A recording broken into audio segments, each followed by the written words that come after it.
အရွယ်ရောက်လာတဲ့တသားမီမီလေးတွေအတွက်စိတ်ချလုံခြုံပြီးတိုးတက်ကောင်းမွန်အောင်ပြုစုပြောင်းထောင်ပေးဖို့လိုအပ်နေတဲ့ဖေဖေမီမီတို့အတွက် Treasure EDU International Preschool လေးနဲ့မိတ်ဆက်ပေးပါရစေ။ဒီခန်းလေးကတော့တသားမီမီလေးတွေလေးလာသင်ယူလို့ရမယ့်စာသင်ခန်းလေးပါ။စာသင်ခန်းအတွင်းမှာကလေးတွေအတွက်သူတို့ကိုယ်တိုင်ပုံဖော်ဖန်တီးကစားနိုင်စေရန်ကစားစရာမျိုးစုံကိုထည့်သွင်းပေးထားပြီးပစ္စည်းတွေကိုလည်းစနစ်တကျထားရှိထားတာဖြစ်တဲ့အတွက်တသားမီမီတို့ရဲ့အာရုံစူးစိုက်မှုကိုမြင့်တင်ပေးပါတယ်။အခန်းတိုင်းမှာလည်းအလင်းရောင်ရရှိပြီးလေဝင်လေထွက်ကောင်းမွန်တဲ့ပတ်ဝန်းကျင်အဖြစ်ဖန်တီးပေးထားတာဖြစ်လို့တသားမီမီတို့အတွက်သင်ယူရတာပိုပျော်စရာကောင်းပြီးတက်တော့တက်တာဖြစ်စေပါတယ်။ဒါလေးကတော့တသားမီမီလေးတွေပြောပြောရှိရှိကစားလို့ရမယ်အပြင်ကစားဝင်းလေးပါ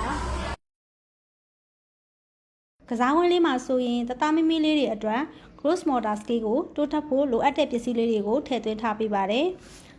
ဒါအပြင်21 century ပတ်သက်ကိုကြည့်အရာ student learning approach ကိုအခြေခံပြီးသင်ကြားပေးတာဖြစ်တဲ့အတွက်ကြောင့် left brain right brain ဖွံ့ဖြိုးမှုအားကောင်းလာပြီးကလေးတွေရဲ့စူးစမ်းလိုစိတ်ထင်မြင်နိုင်စွမ်းနဲ့လက်တွေ့လှုပ်ဆောင်နိုင်စွမ်းတွေကိုပုံမှုတိုးတက်လာစေပါတယ်သင်ကြားပေးတဲ့ဘာသာရပ်တွေကတော့မြန်မာအင်္ဂလိပ်သင်ကြားသိပ္ပံ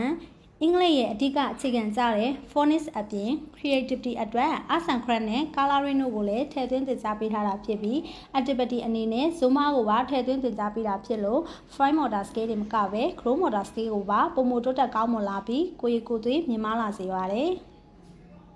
မိမိကလေးရဲ့အနာဂတ်အတွက်လုံခြုံစိတ်ချရသောပတ်ဝန်းကျင်တိုးတက်ကောင်းမွန်သောသင်ကြားမှုတင်ထောက်ကူပစ္စည်းများ TV, aircon နဲ့ CCTV များတပ်ဆင်ပေးထားတာဖြစ်လို့ရုပ်ပိုင်းဆိုင်ရာတွေမကစိတ်ပိုင်းဆိုင်ရာပါစိတ်ချလုံခြုံမှုရှိတာမို့ Treasure EDU နဲ့အတူလက်တွဲလိုက်ပါ